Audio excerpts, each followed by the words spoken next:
Rabbi Isai, welcome back to Yerushalmi Demai. We are holding Nun Hey Amud Beis. I thought I'd start. I mentioned in the shir yesterday a bit about Kinyonim. So, a couple of differences between Bavli and Yerushalmi with regard to Kinyonim. Okay, so the Bavli holds that Kinyan are Pi Svara, right? That according to the Bavli, Kinyan based on logic.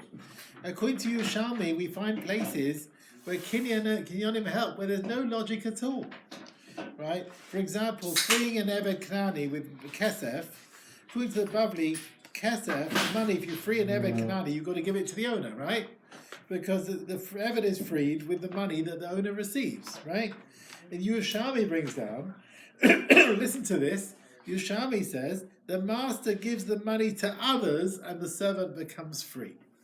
Is there any logic in that? No logic, right? No svara in that. But that's what Yerushalmi holds, that Kinyonim don't always have a svara. And also I said to you yesterday about different types of Kinyonim. Yerushalmi brings Kinyonim not mentioned in Bavli. Yerushalmi mentions Kinyan Katsotza.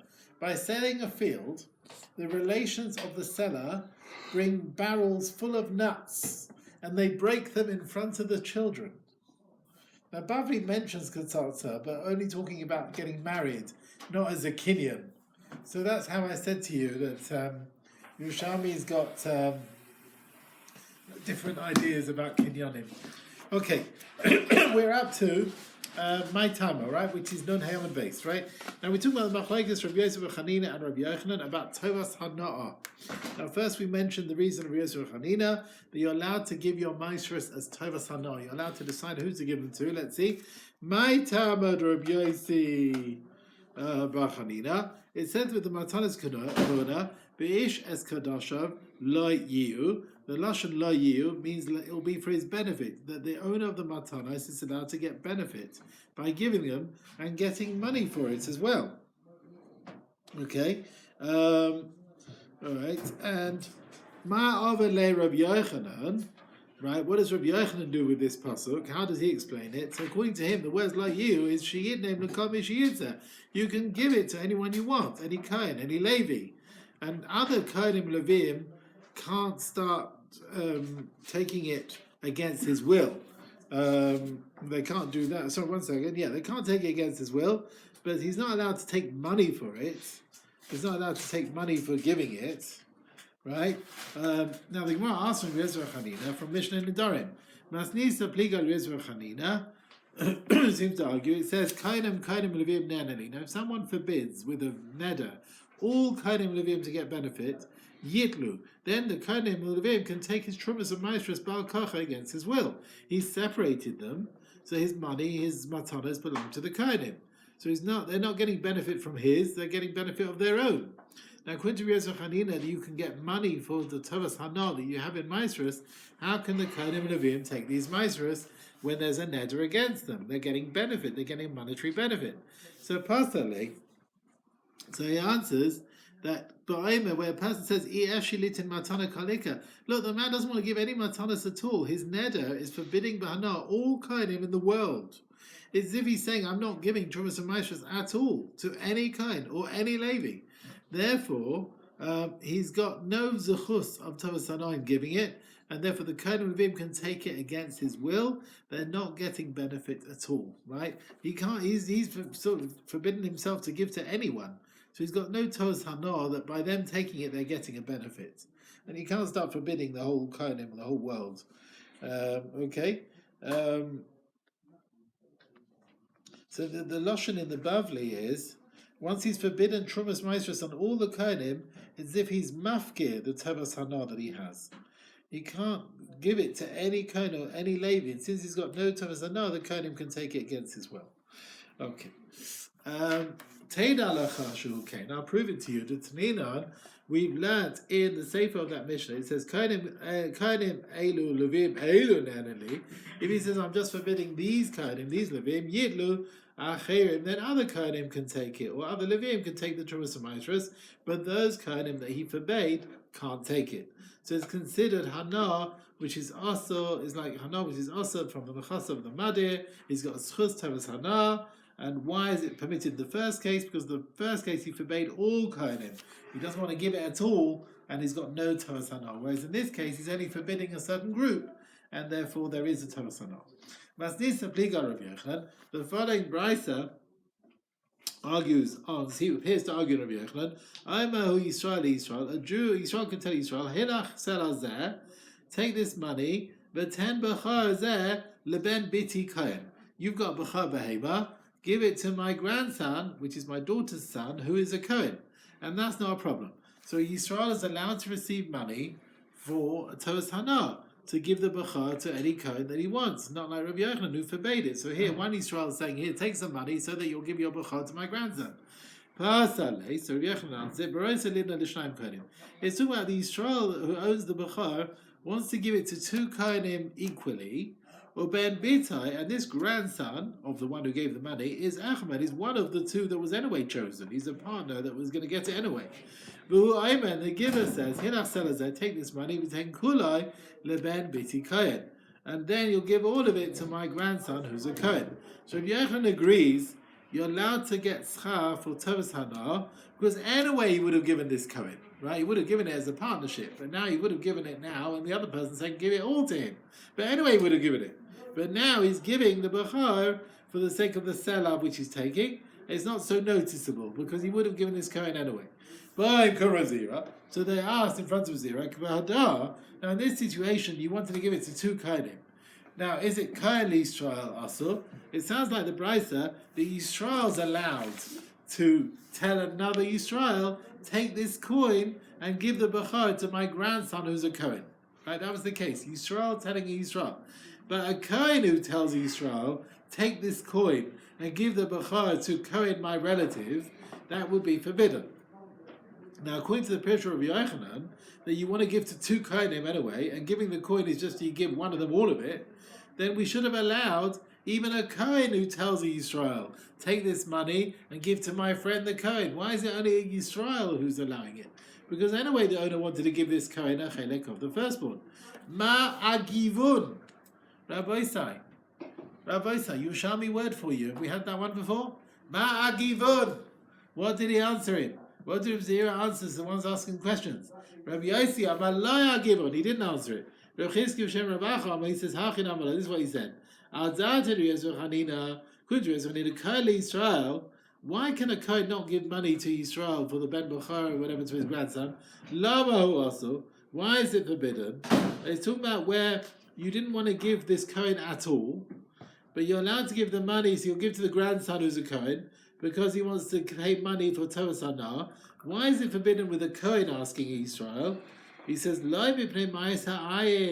the reason is because of Ma'as Ha'ayin. It looks like the Cohen is acquiring the b'char for himself. That's the problem. If that's the case, over Rabbi Yochanan Islay, Rabbi Yochanan will also hold that it's a problem. That Cohen Yisrael is also b'mnei Ma'as Ha'ayin. That Cohen Cohen going to Israel, here's some money and give the b'char to my grandson. He says the problem looks like the Cohen's buying it for himself. You see, he's like buying the b'char with his money. It's talking about where the owner maybe wanted to give to two Kohanim, and it's permitted when it's Yisrael to Yisrael, but Kohen to Yisrael is forbidden. Again, the problem of Ma'as Ha'ayin, that's what he's saying. That's the reason Kohen to Yisrael why it's also right. It's because of Ma'as Ha'ayin. But when a Kohen gives money to Yisrael to give it to his family, he says, Chilul Kodshim Yeshkan.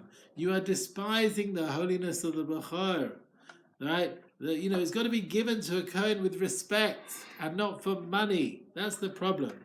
But Tema, you want to say the problem is B'bnei Ma'as Ha'ayin, as if he's acquiring the b'char himself. It's much worse than that. It's not because of Ma'as Ha'ayin. It's because you're mechalal, you're ridiculing the kodshim. The kedusha of the b'char is meant to be given, not bought. You follow? That's the problem over here. That you're actually being mevazer the kodshim. And furthermore, another proof that there's a much worse problem here of chilul kodshim. If the Kohen are supporting, remember they're standing by in the threshing area, and their whole intention is the Kohen will give them trumas when they walk by, right? Ein lahed, we do not give them no truma, no masa, nothing. Nasan, and if you did, hareza chelo, you have profaned hekdesh. Shenema, as it says with truma, you shall not profane that which is holy.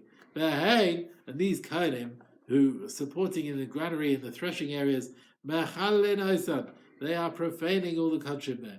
So even if a Kohen is not giving money for Trumas and Maestros, he's just helping a bit with the work. You hear that? He's shoving a bit, helping a bit. Oh, here, I'll pick this up for you.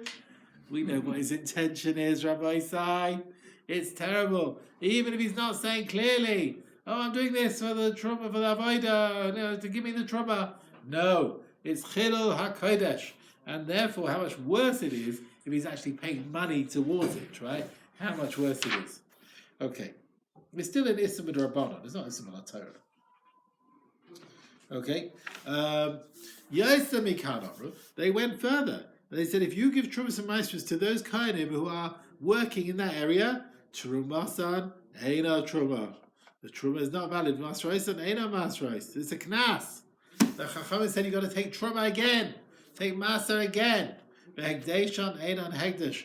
Whatever you've done on that food produce to give it state of holiness, you've failed. It says that the Kohanim, they're acquiring their gifts with price, with money. Three punishments. It says because of this, because of you, Tzion will be plowed. A field will be plowed and uprooted. Yerushalmi Demai will be empty. Harav will be with the wastelands of the birds, etc. So there'll be desolate area. If we mevazeh kachim, then they're punished with the chilul of the Beis Hamikdash. Okay, they correspond Rosheh, B'shoicha, Dishbaitu. These are the three averos mentioned in the first pasuk. Okay, now the Gemara comes back to the machlekes Rabbi Yochanan and Rabbi Hanina. If a person gives his maestros as tovas hanal, so he can get money for giving the maestros. Masnisa pliga al Rabbi Yochanan. The Mishnah in Kiddushin seems to argue Rabbi Yochanan. Hamakadosh with trumas and maestros and matanos. If you're makadosh a wife with truma or masa, or the matanos, Chaim Bekeva, which are normally given to a kohen, or me'echatas, right? You like your wife so much, you want to get her engaged. Here, please take this red heifer water, right? My love, take this red heifer water, right, which they sprinkle on the dead people, on the tamei meis to be metahirim. Me'echatas. Over eifechatas, you don't even give her a glass of water. Please take this red heifer ashes to be your kiddushin. Imagine how she feels with that, right? Hareza Kudeshes. She's Kudeshes after being Yisrael, even though he's Yisrael. He only has Thomas and nine the Trumas and Maestros. He can't eat himself. So you see, the ability he has to give it to someone else is considered a monetary element that you can be Mekadosh a wife with it. And that's like Rabbi Hanina. According to Rabbi Yochanan, how is he being Mekadosh her? The Trumas and Maestros are not his. Basala. So he answered the Mishnah, B'truma shenaf lolai mishal avi Cohen. It's truma which he owned as an inheritance from his grandfather who was a Cohen. Since it's his financially, monetarily, it's his. And when it fell as Yerusha to the grandson who's Yisrael, it's his money. And he can sell it to a Kohen and can be Mekadosh a woman with it. But a truma of Yisrael, where he has to give it out, that he only has maybe Torah, so no, that's not considered his money. He can't be Mekadosh a wife with that. Now the Gemara comes back to our Mishnah about the rights of a Cohen and Levi in maestros of a field that they took on. And it brings a similar brisa. Cohen shemach hasada Israel. He sells his field to Israel, and he says at the time of the sale, Amanashu maestros, all the maestros you're going to separate from this field should be mine. You hear that? You buy the field, but maestros have to come back to me. Right? You're leaving the maestros with yourself, the Cohen. Then the din is, maestros shalah is effective. And sure enough, the Cohen gets the maestros. Ma'oshiyim krem leKohen. Can a Cohen, who's the owner of the field, sell to another Cohen the maestros of the fruit that will be separated, and that the sale would help? So can the Cohen sell futures, right? Futures of these maestros, just like he can sell it to leave himself the maestros. Can he do a sale where he's going to leave the future maestros to someone else? Or maybe it doesn't help. Maybe they're not here yet. Nishme'in avinha. Then we're done for the following. If you sell the maestros of your field to someone else, lo yasa klum. It does not help. Sale doesn't help. You can't be maknes something which is not here. And valde shivchase, you sell your maidservant's children who are not yet born to your friend. Lo yasa klum. Doesn't help. And ubre behemtai lechavera, your friend's animal's fetus, which is not yet born, doesn't help. Lo yasa klum. Doesn't help. It's not yet here. You can't be maknes something which is not yet here. Avir chuvasai lechavera. If you've got a binyan, a building which is destroyed, and you want to sell the airspace above the ruin, lo yasa klum. Nothing, doesn't help. Because the airspace is not tangible. You can't put a kinyan on it. And what you can do is sell the field, or you can retain for yourself the maestros in the field. Even though you can't be maknes something that's not yet here, you can leave something for yourself at the time of the sale, right? And I sell you the maidservant, I leave for myself that child.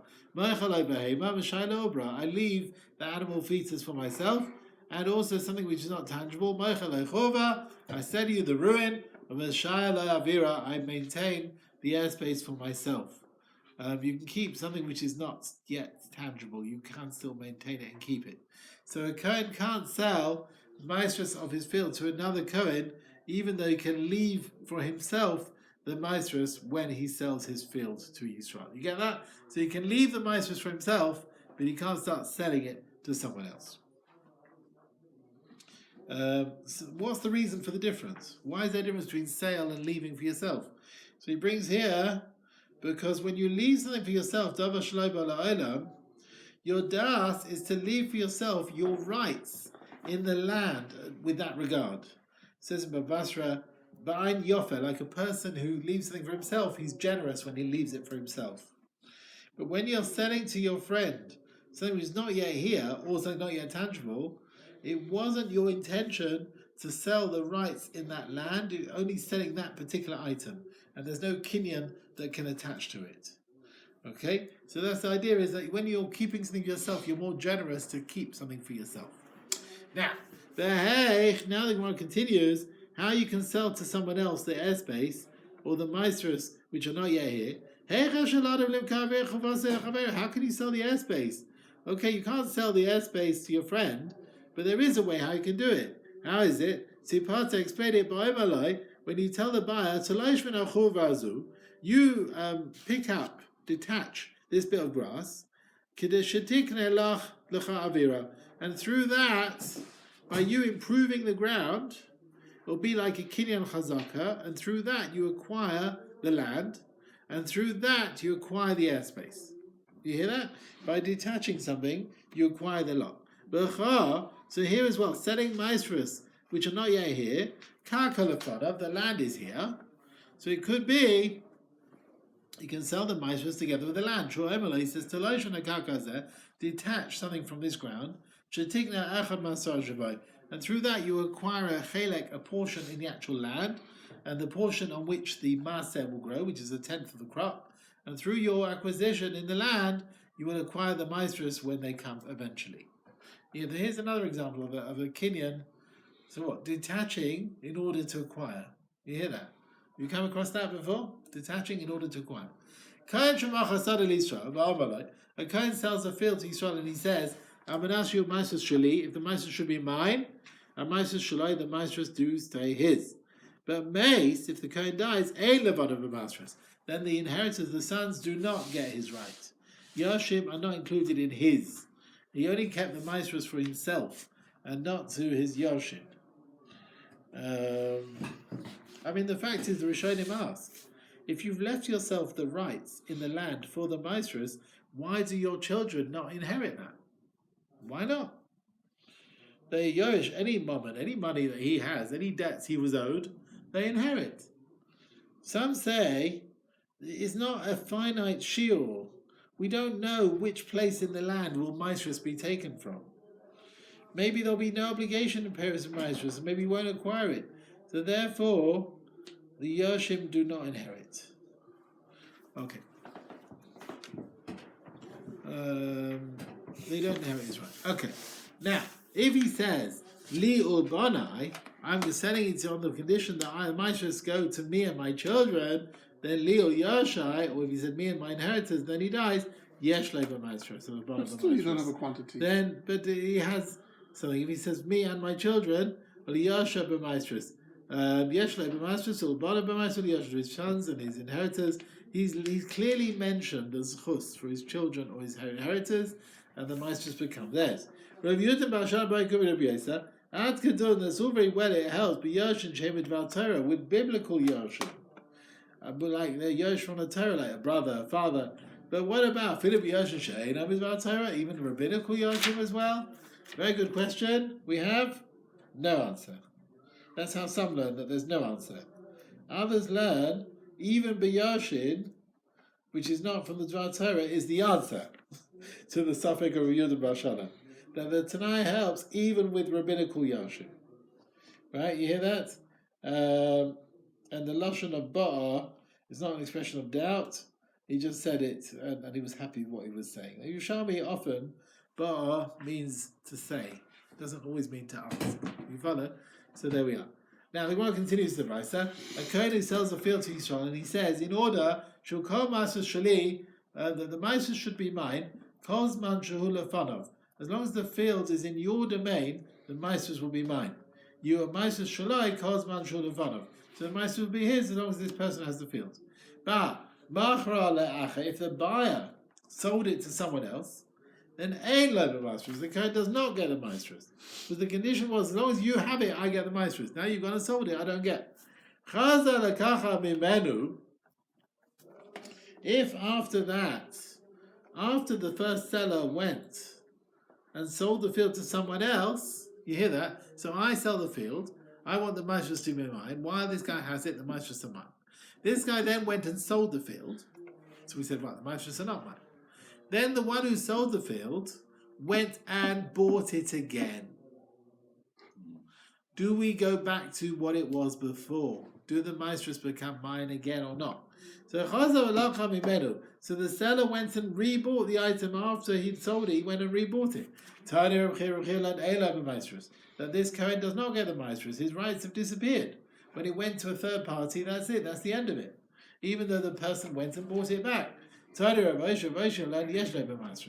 he has maestros. Why? Because the buyer went and bought it, and the Torah is in front of him again, and you go back to all the conditions again.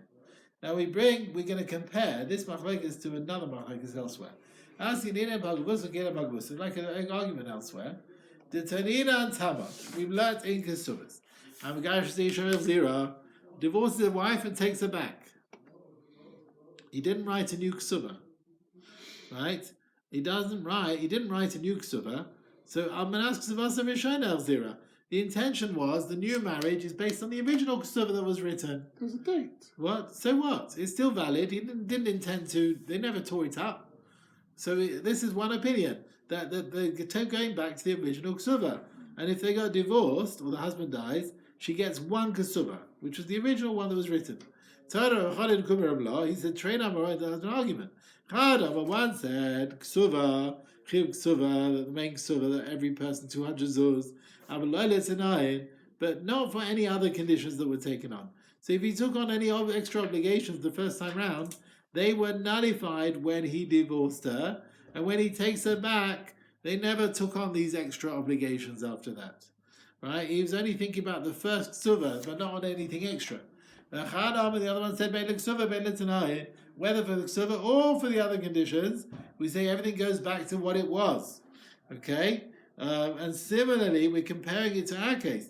The Kohen who leaves maestros for himself, as long as the buyer has the land, the buyer went and sold it, the buyer bought it back. So the one says you only go back for the ksuva, but not for the other conditions. Then it should be a lobe maestros. Then I'm afraid the Kohen does not get maestros, because the Tanai of the Kohen was only for a period of time when it was in the ownership because of the original sale, but not when he bought it back again.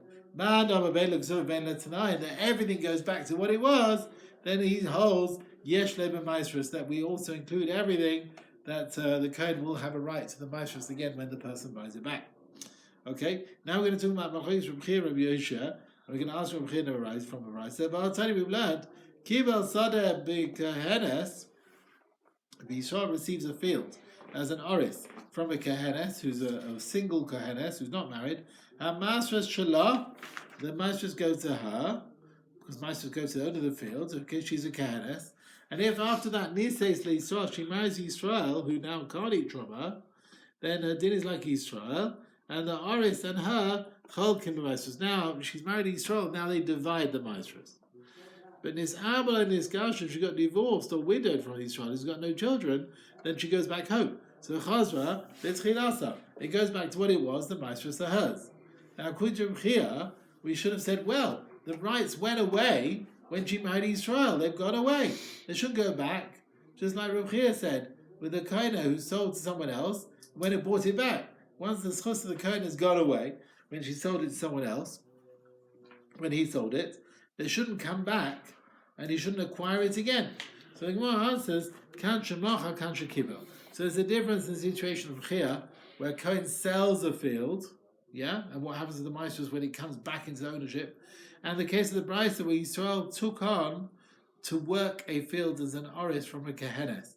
He says, with a sale, once you sell, the field of the Cohen is gone, and he hasn't got chus in maestros anymore. Now, once the seller, the buyer, has sold it, and the chus of the Cohen's gone away, it doesn't come back, right? But as far as receiving a field as an oris, the main part of the field remains belonging to the Kehenes, and it stays in her chazaka even at the time when she's married to Yisrael. It still stays in her ownership, right? Even though she's married to Yisrael now. And therefore, when she gets divorced or widowed, it just comes straight back, that she goes back to her normal din of maestros, and that she's a Kehenes, she's allowed to have maestros. But Tani Reb Chia, and also, but Reb Chia himself learned the Brisa differently. He learned Machra, if a Kehenes sells a field to Yisrael, that the maestros are hers, and she marries Yisrael and then got widowed or divorced, it goes back to the beginning. So even with a sale, we say this. We don't say, well, once her chus has gone away when she married Yisrael, it doesn't come back. And that's not like Reb Chia. We're saying, no, it does come back even with a sale. In the case of Reb Chia, where Cohen sold to Yisrael, and he made a condition the maestros will be his as long as it's in the buyer's hand, and then the buyer went and sold it to someone else, and then he bought it back. At the time when he sold it, it left both of their ownership. It left the ownership of the Cohen and the ownership of the buyer. So at the same time, the rights of the Cohen disappeared with this maestro of the field. They don't come back. But here, Kehenes, who sells, and then got married to Yisrael, and then got widowed, the field, Yasam Mishas Moicha, it did leave the Kehenes, I agree, but Lo Yasam Mishas Lekeach, it was in his domain, the Lekeach's domain, even when she married Yisrael, right? The one who bought it, a Kehenes sells the field, and she marries Yisrael, and then she's widowed, yeah? It's not left the reshus of the buyer, it was in his domain even when he married her, and since the Tanai was, this Lekech is not left his domain, the schus has not completely gone away, and when she comes back and she's widowed again, her rights come straight back. So what's the answer we said here? We said, when a Cohen sells, he wants the maestros when the buyer has them. The buyer sells it to someone else, and then takes it back. When the buyer sold it, it wasn't in their reshus. It wasn't in the reshus of the Cohen, it wasn't in the reshus of the buyer, so the schus has gone away, and it doesn't come back. Whereas the Kehenes who sells, and she marries Yisrael and she's widowed, the field, you're right, it left the Kehenes, but it didn't leave the Lekeach, right? It was in his domain even when she married Yisrael, okay? And since the condition was with this Lekeach, it's not left his domain, the schus is not completely gone. Okay, now another brayso about Cohen who leaves the maestros for himself. Cohen Shemach Hasad Yisrael. But Amala, he sells the field to Yisrael and he says, I want all the maestros to be mine. The Cohen who's selling it. For 4 or 5 years. The Cohen can object on the buyer, not to, he can stop him from planting a vineyard. What's the problem with a vineyard? 3 years is Orla. 3 years is Orla. 4th year, Revoi. Possible for maestros. No maestros there. So what's the Kohen said? I gave you a field and I can't get anything out of it. But Shalai Lazara Istis, this type of plant, they used to call Istis what, woad or some kind? Not to sow this type of plant was used as a dye, it's not food. And it's potted from Maestros. Shalai La Saisa Stay Kanim. Not to make, although it's not food, but not to make it into reeds. The Kohen says, I want the Maestros. So therefore, the Lekech has to have fruit, which is Chaim Maestros, right? Not to have reeds and things, just not Chaim Maestros. But if the condition was, I want the Maestros Shali La'olam, I want the Maestros to be mine forever, you can't stop him planting a vineyard. Is not to plant this other stuff, woad. Or to stop him putting reeds. The condition might be coming about in future years. He will have other fruits which has Meiser obligations. Yeah. So if you say forever, it's always mine. Well, this year he can sow some reeds if he wants. Next year you'll get some food. Okay. Also, to Kumar story came before Racha. Someone basically said the Meiser should be mine for 4 or 5 years. The Lekeach went and made some reeds, which he wasn't allowed to do. And Rav Acha obligated him to the Lekeach to give the seller 1/10 of all the reeds in the field. It was a knas to give the seller as if he planted a type of plant there, which is Maisa obligation. Yisrael sells a field to a Cohen. He says, I want to have the maestros 4 or 5 years. It's permitted. The Cohen is entitled, he acquires the maestros. It's like other money, he can give it to anyone who wants. He can agree to the condition of the seller, that he'll give the seller the maestros for 4 or 5 years.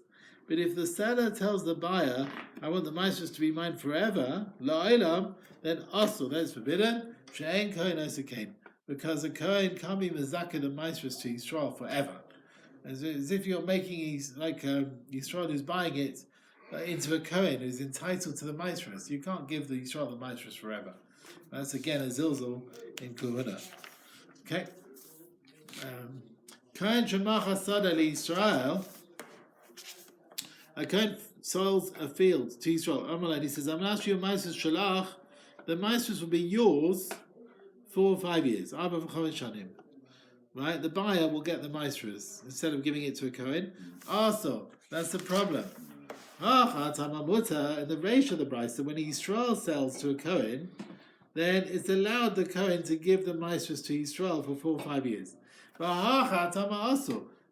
here in the Sefer, when the Cohen sells to Yisrael, we're saying it's forbidden. What difference is that? So one answers, can, in the ratio when Yisrael sells to a Cohen, the Cohen